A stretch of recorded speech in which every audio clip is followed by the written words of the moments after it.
안녕하십니까. 한남동 돌격대장입니다. 오늘은 좀 무거운 주제를 가지고 왔는데요. 중간에 굉장히 좀 인사이트, 생각하지 못했던 그런 관점을 제공하는 부분이 있을 거라고 확신하기 때문에 꼭 끝까지 봐주시면 고맙겠습니다. 프로젝트 시작합니다. 진보 좌파 종북 친중 세력의 주한민국 철수 공작, 그들의 은밀한 반국가 매국 이적 역적 음모.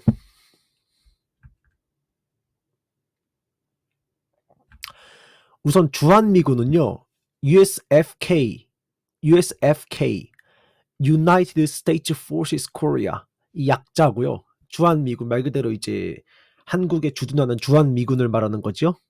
23,000명에서 28,500명. 그러니까 제가 조금 전에 찾아본 정보로는 이게 한 개 여단이 순환 배치가 되면서 인원이 약간의 유동성이 있는데 23,000명에서 28,500명 정도의 인원이 이거는 미국 법으로 보장이 돼 있거든요. 미국에서 헌법으로 명시가 돼 있나 미국 법으로 안보법으로 명시가 돼 있기 때문에 이 상호조약은 법적인 구속력이 있고요. 주한미군 그러니까 이 정도의 인원이 코리아 페닌슐라 지금 남한에 저희 대한민국에 배치가 돼 있죠. 영구 배치예요. 이게 상황이 완전 종료되지 않는 이상은. 근데 상황이 종료돼도 남북 통일돼도 영구 배치일 겁니다. 왜냐하면 러시아하고 중국의 위협이 항상 도사리고 있기 때문에. 이 주한미군의 철수가 왜 이렇게 심각한 안보 문제와 이게 왜 우리가 생각한 것보다 훨씬 심각한 수준의 반역 매국 행위인지를 제가 좀 이 동아시아 정세와 대한민국의 사정에 비춰서 한번 말씀드려 보겠습니다. 주한미군을 철수하라는 얘기는 뭐 하루 이틀 아니야. 이거는 이제 나중에 조금 더 설명을 할 텐데요. 우선 주한미군이 생기게 된 역사적 배경은 한미 상호 방위 조약이에요. 한미 상호 방위 조약. 역사 시간이 많이 보셨을 거고 이미 다른 채널이나 다른 역사나 이런 군사 채널에서도 많이 알려져 있기 때문에 뭐 많은 설명이 필요 없다고 생각은 하지만 그래도 요약을 하면 1953년 10월 1일 한국전쟁 종결 이후에 체결이 됩니다. 워싱턴 DC에서 체결이 되는데 이거는 이제 이승만 건국 대통령의 가장 큰 외교 성과 중에 하나로 아니면 가장 큰 외교 성과로 꼽히는 성과죠.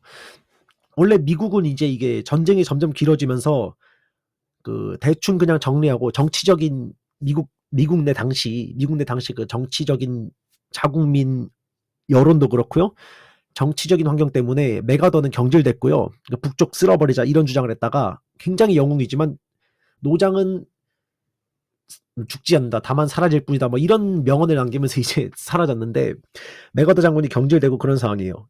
이제 한국 전쟁이 너무 길어지고 인명피해가 많다 보니 자국 내에서도 이거 대충 끝내라 이런 식으로 하면서 정권 교체가 됐거든요. 이 즈음에. 그래서 그냥 미국은 손 빼고 가려고 했는데 이승만 대통령께서 미국을 붙잡는 거예요. 아니 이거 당신들 이대로 철수해버리면 우리 전쟁 또 날지도 모른다. 북한이 언제 쳐들어올지 모른다.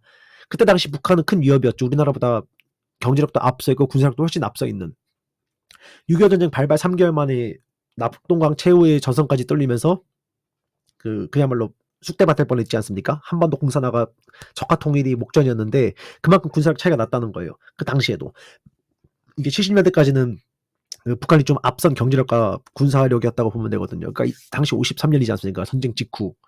그래서 이승만 초기 대통령께서 절대 안 된다. 당신들이 사라지면 이 새끼들 또 쳐들어온다. 북한이.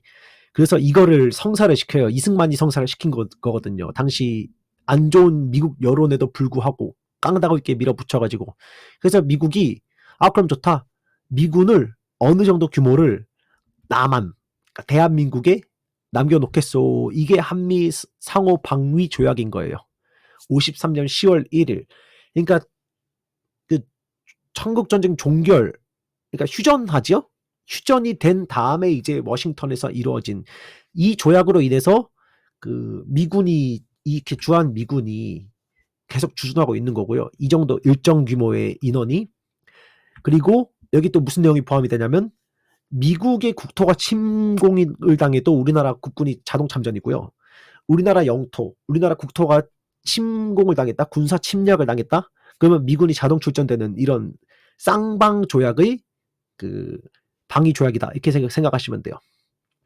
근데 미군이 이제 시대가 좀 많이 바뀌어서요.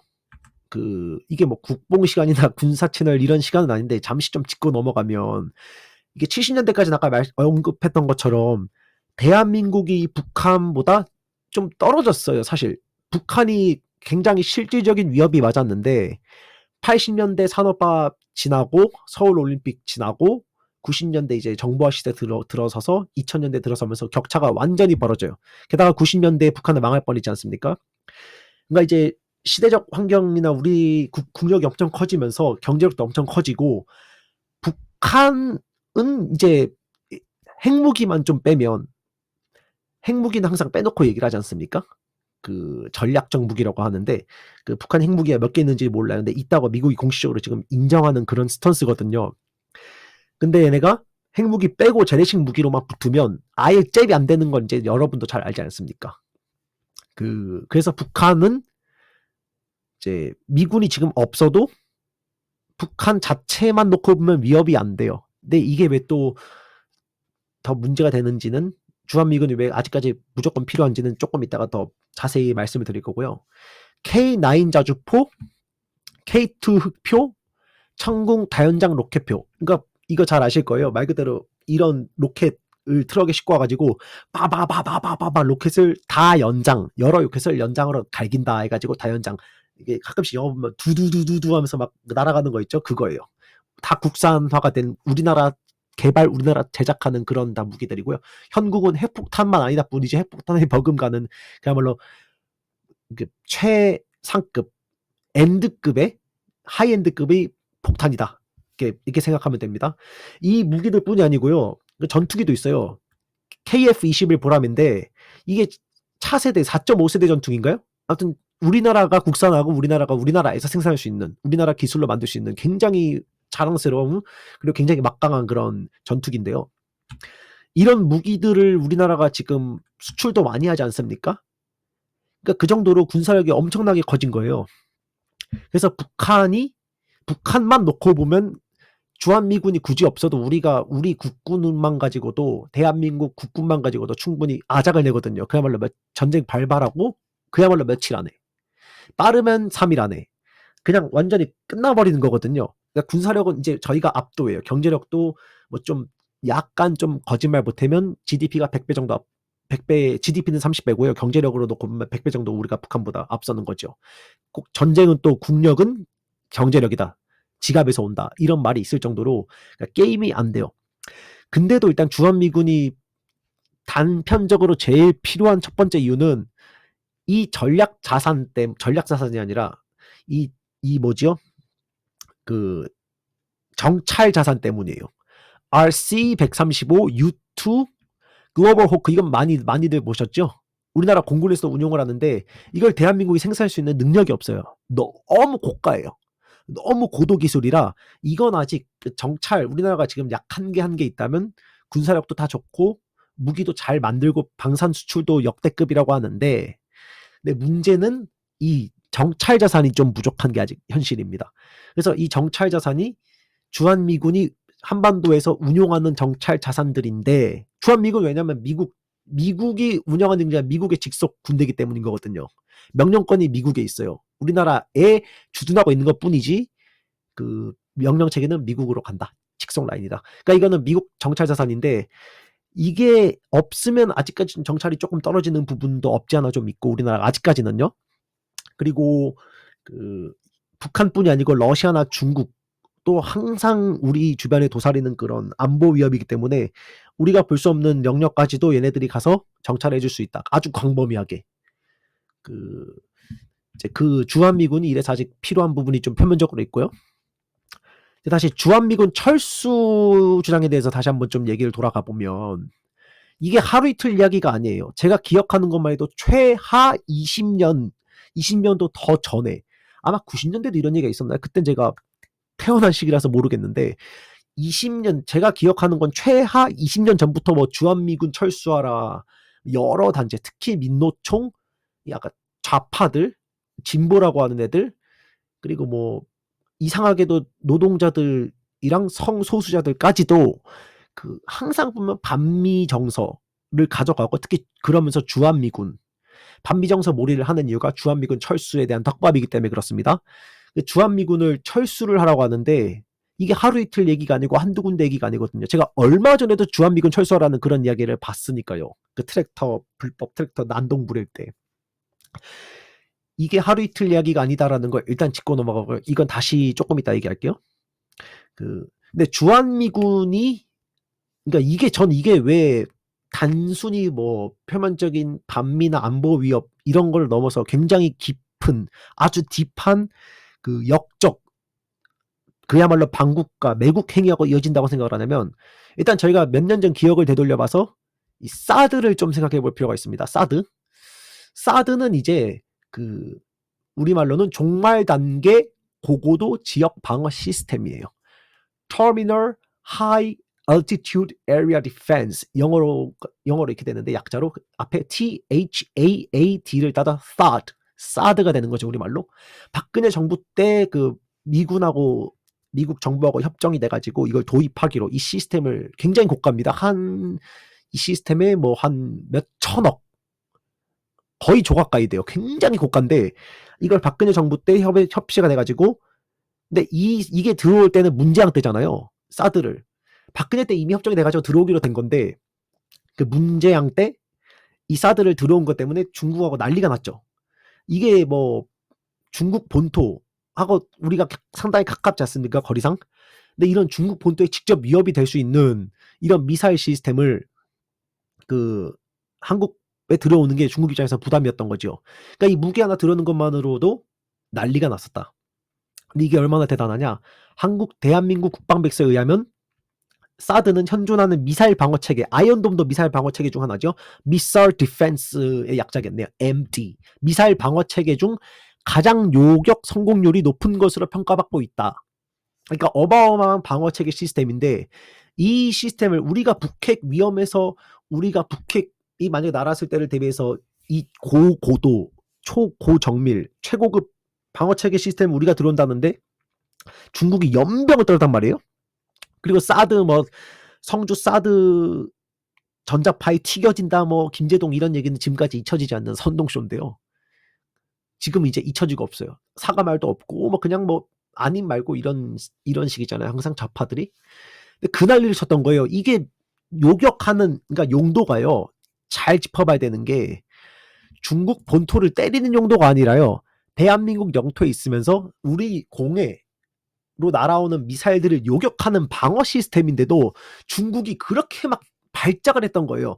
그만큼 위협이 된다는 거죠. 이게 시사하는 바가 뭐냐? 주한미군이 강해지는 게 중국한테는 치명적인 약점이라고 그래요. 이건 제가 바로 짚어드릴게요. 그러니까 사드 사건만 기억해봐도 중국이 얼마나 주한미군에 대해서 치를 떠는지 중국 입장에서는 주한미군이 정말 없어져야 되는 존재인 거예요. 이제 중국 얘기를 조금 넘어가 보면 사드를 기억하면서 그 난리를 쳤던 이 뭐 지도고요. 이건 대만 지도를 좀 갖고 온 건데 대만하고도 대만 주한미군 그리고 중국이 굉장히 밀접한 삼각관계에 있다고 보시면 돼요. 타이완, 대만이 중국 본토로부터 떨어진 게 100km도 안 떨어졌다는 건 알 거예요. 본토에서. 그리고 필리핀하고도 바로 붙어 있습니다. 이제 대만 사진을 좀 확대해 보면요.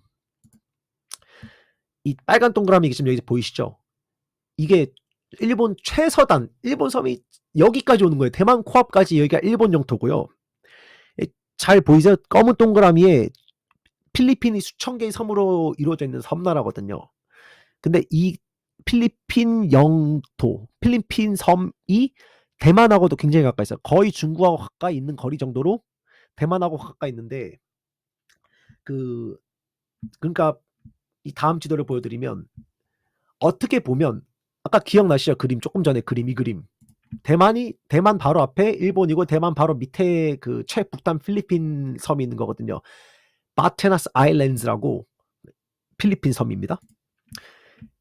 이런 미국 입장에서는 우리나라는 정말 중요한 요충지고요. 이 빨간 선으로 해가지고 중국을 가두리치고 있는 거예요. 그래서 중국이 대만을 진짜 먹고 싶어 하는데 먹을 수밖에 없어요. 얘네가 태평양 패권을 잡지 않으면 패권을 아예 잡을 수가 없기 때문에 이 대만을 뚫어야 되는데 지금 보시다시피 너무 가깝죠. 일본이랑 저기 필리핀. 근데 이 대만이 만약 중국이라면은 바로 이렇게 태평양으로 진출할 수 있는 거예요. 근데 대만이 알박기가 돼 있는 거예요. 대만은 완전 미국 편이지 않습니까? 서방, 완전 친서방이고 민주주의고 굉장히 우수한 저기 기술력과 경제력을 갖춘 실력 있는 나라거든요. 중국 중화인민들이긴 하지만 같은 말을 쓰니까 중화인민은 아니죠. 정확히는 중화민국. 대만은 중화민국. 어쨌든 중국인들이잖아요. 같은 말 쓰고 같은 사람들인데 국공내전 때 저기 모택동 장가스 뭐 이런 얘기는 다 아실 거고요. 그래서 이런 구도의 그림을 그리고 있는데 그럼 왜 뜬금없이 대한민국이 대만하고 밀접한 관계가 있냐? 제가 굉장히 이제 여기서 흥미로운 여기까지 영상을 보셨다면 보신 분들만 알 수 있는 데가 굉장한 인사이트. 이거는 아마 모르시는 분들이 많을 거예요. 이게 언제 기사냐면 조선일보인데 문재양 때예요. 2021년 6월 7일자 조선일보 기사인데 이때가 언제입니까? 한참 아직 코로나로 아직 시름시름 앓고 있을 때예요. 코로나가 아직 안 끝났을 때 뭐가 막 부족하다 백신 얘기 한참 나올 그럴 시기인데 여기서 굉장히 흥미진진한 게 나옵니다. 뭐냐면 이 기사 중에 제가 제일 중요한 부분을 캡처했거든요. 좀 읽어드릴게요. 이에 앞서 한국을 방문한 미 상원 대표단은 이날 오전 5시 미 공군 C-17 글로브 마스터 수송기를 타고 한국 오산 공군기지를 출발했다. 오전 7시 19분 대만에 도착해 차이잉원, 굉장히 유능하고 실력 있는 여자 총통이었죠. 대만 총통 등과 면담 후 오전 10시 30분 다시 비행기에 올라 한국으로 돌아왔다. 이때 이게 이 기사의 내용인데 명물이 너무 좋아요. 대만이 저기 백신이 너무 모자라니까 당시 미국에서 우리나라를 통해서 경유를 하는데 이 비행기를 타고 이 상원들이면 굉장히 막강한 미국 정치인들이죠. 한 주당 2명씩밖에 없는. 근데 이거를 얘네들이 한국이 와서 백신을 실어가는 인도주의적 명분으로 백신을 싣고 대만을 도와주러 갔는데 이렇게 날아갔겠죠. 이렇게 날아갔는데 이게 진짜 핵심적인 게 뭐냐면 얘네가 사실 데이터를 얻은 거예요. 이 주한미군 공군이 혹은 주한미군 육군도 될 수 있겠죠. 수송기는 육군도 쓰니까 주한미군이 그 오전 5시에 출발했는데 대만 본토까지 이 거리를 얼마나 갔다고요? 2시간 19분 2시간 반도 안 돼서 대한민국에서 오산에서 주한미군 기지에서 대만 본토까지 한반에 2시간 반 만에 수송기로 날아간 데이터를 얻은 거예요. 사실 이것 때문에 저기 백신 지원을 한 거거든요. 아마 문재양은 당시 알았겠죠. 국가수장이니까 뭐 정보기관들도 자기 산하에 두고 있고. 근데도 아마 속으로만 배알 꼴렸을 거예요. 이거를 뭐 어디 가서 욕도 못 하고 뒷담화도 못 가고 명분이 저기 지도 코로나 백신 갖고 막 설쳐댔었잖아요. 근데 이게 정말 임팩트 있는 2시간 20분도 안 걸렸잖아요. 지금 19분에 대만에 도착했다 했으니까. 그러니까 전쟁 발발 시 이게 이제 양안 전쟁이라고 부르거든요. 이 중국이 대만을 절대 가만히 두면 안 되는 여러 이유가 있어요. 여러 이유가 있는데 러시아가 우크라이나하고 침공한 거고 저는 똑같다고 저는 보는데 어쨌든 무조건 먹으려고 하는 건 기정사실이라고 보이잖아요. 전쟁이 뭐 이제 27년에 발발하네, 26년에 발발하네, 28년에 발발하네 이런 얘기가 조금 차이가 있다 뿐이지 중국이 언젠가는 대만을 전면 침공할 거라는 거는 내정사실인데 기정사실이요. 근데 여기서 이거 다시 한번 보세요. 2시간 20분. 그러니까 오키나와에서 좀 오면 늦어요. 그러니까 대만은 뭐냐 워낙 이제 병력 차이가 많이 나기 때문에 시간을 얼마나 버티나의 싸움인데 이 대만 근데 중국 이 여러 가지 뭐 war simulation, war 게임이라고 하잖아요. 전쟁 시뮬레이션을 돌려봐도 주한미군 있죠. 주한미군. 물론 미 해군 기지가 필리핀에도 생겼습니다. 그 이후에. 그래서 이제 얘네가 이제 대만 침공은 이제 끝난 건데 주한미군이 이 양안 전쟁에서 최악의 변수예요. 중국 입장에서는. 그래서 그런 시나리오가 나오죠. 중국이 양안 전쟁을 일으킬 때 북한의 국지전, 전면전까지는 아니더라도 최소 국지전 이상의 그 연평도 포격하고는 비교도 안 되는 대규모의 그 군사 도발을 일으켜 사주를 내서 일으켜가지고 주한미군을 묶어둔다 이런 플랜이 있는 거예요. 왜? 주한미군이 참전을 100% 하거든요. 주한미군은 미군이니까 한국에 주둔하고 있는 미군이란 말이에요. 근데 얘네들이 대만으로 참전을 하면 참전하겠죠. 미군이니까. 미국은 100% 참전입니다. 왜냐하면 이 그림에서 봐봐요. 이 그림 잘 보시면 알겠지만 대만이 지금 알박기가 돼 있어요. 알박기가 뚫리면 바로 중국 해군이 어쨌든 저기 태평양으로 직접 나가는 지금 아예 막혀 있는 거고요. 대만 때문에. 근데 대만이 먹히면 미국 입장에서도 태평양 안보 때문에 절대 포기를 못합니다. 반도체 문제도 있지만 태평양 안보 이 중요한 두 가지 이유 때문에 대만을 절대 포기하지 않아요. 미국은 100% 참전인데 다시 한번 말씀드릴게요. 우리나라에 머물고 있는 주한미군이 이 양안 전쟁의 최대 걸림돌이고 최대 변수예요. 주한미군이 참전하면 100% 대만이 승리합니다. 그러니까 이게 뭐냐? 피해는 막심한데 대만이 점령당하지가 않아요. 중국이 대만을 절대 점령을 못해요. 왜? 주한미군이 그만큼 엄청 막강합니다. 근데 아까 다시 한번 보여드릴게요. 얼마 만에요? 우리나라 평택 오산에서 출발해서 대만까지 2시간 19분 만에. 그러니까 얘네가 전면전 시작하면 뭐 일종의 준비 시간이 있을 거 아니에요. 전 군대가 다 이 중부정구라고 해야 될까요? 얘네 몇 개 전구가 있잖아요. 중부정구하고 서부정구가 연합으로 와야 된다고 하더라고요. 대만을 먹으려면. 근데 문제는 중국이 현대전 경험도 전혀 없고 그러니까 이런 상륙작전 경험이 전혀 없고요. 이건 육지로 밀고 왔잖아요. 한국전쟁 때는 이렇게 200만 명이.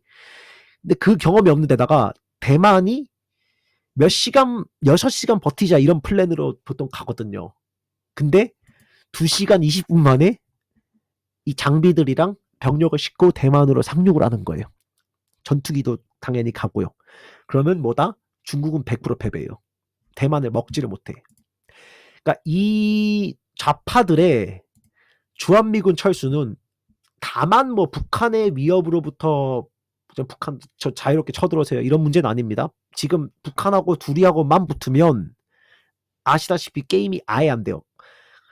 그러니까 늦어도 3일 안에 여러 전문가들께서 말씀하시지만 늦어도 3일 안에 북한은 초토화되면서 전쟁이 끝나버려요. 근데 중국이 개입하고 러시아도 개입할 다분히 있다. 거의 뭐 80% 90% 전 거의 100%라고 확신하는데요.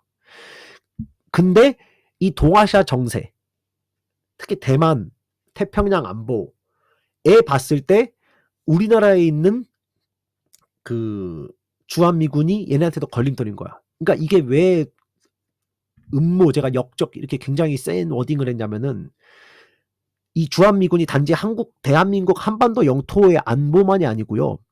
이 동아시아 전체적인 정세로 봤을 때 너무나 친중적인 종중적인 중국의 노예스러운 그런 적인 거예요. 중국의 그 썩은 제국주의 그 야욕 중화사상 자기가 세상의 중심이고 주변은 다 오랑캐다 이런 거잖아요. 우리도 속국이어야 되는 거고 아예 홍국처럼 만들려고 하는 야욕이 이미 있고요.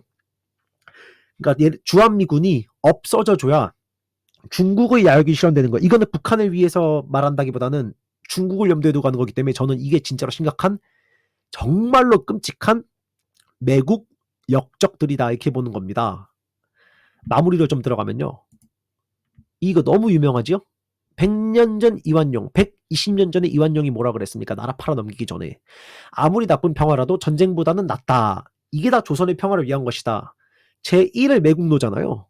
당시 대한제국의 입장에서는. 리짜이밍이 2017년에 뭐라 그랬다고요? 이긴 전쟁보다 더러운 평화가 낫다. 아무리 비싸고 더럽고 자존심 상해도 전쟁보다 평화가 낫다. 이게 얼핏 보면 전쟁 불사, 평화 지향 이렇게 보이지만 이게 아니고 중국의 이러면서 뭐라 그래요? 반미감정, 반일감정 엄청 부추기잖아요. 반미감정의 핵심은 뭐다? 주한미군 퇴진. 거기에 핵심은 뭐다? 중국한테 이 동아시아 정세와 나라의 주권과 지역 안보를 국방 안보를 통째로 중국한테 넘겨주겠다는 그런 음모가 깔려있는 거예요. 굉장히 끔찍한 거죠. 정말 역겹습니다. 이한용이 뭐 조선의 평화를 위한 것이다라고 말은 그랬지만 조선을 넘긴 거잖아요. 당시에 을사조약 때 을사오적 이완용. 근데 이재명이 그렇게 반일 뭐 아가리로는 반일이 그렇게 막 욕하면서 친일 어떻게 판박이로 똑같이 말하나 몰라요. 여기서 포인트는 뭐다? 평화가 아닙니다. 이 평화는 그냥 허울 좋은 구실이고요. 아가리에다 그냥 올리는 구실이고요. 중국에 대한민국의 주권을 통째로 넘기겠다는 그 음모가 걸려 있는 거예요. 끔찍한 음모가. 동아시아의 정세도 통째로 넘겨주겠다. 자, 마무리를 하자면 저희는 이제 저희 자유애국 우파들은 총 결집을 했고요. 이제 2030 특히 10, 20, 30이 깨어났고 60, 6, 7, 8 이제 어르신들 세대하고 완전 연합을 했습니다. 저희는 윤석열 대통령을 복귀시키는 것이 다만 우리가 뽑은 우리가 지지하는 정치인, 우리가 좋아하는 정치인이라서 뽑는 게 아니고요. 대한민국의 주권을 지키는데 있는 것입니다. 저희는 체제 전쟁에 있는 거고요. 총성이 울리지 않는 체제 전쟁에 임하는 것이고 목숨 걸고 싸우겠습니다. 중화인민공화국 남조선 자치국에 사느니 지금 장갑차에 깔려 죽고 총알에 맞아 죽는 게 더 낫습니다. 오늘 좀 이야기가 조금 길어졌는데 이야기는 여기까지고요. 다음에 또 찾아뵙겠습니다. 고맙습니다.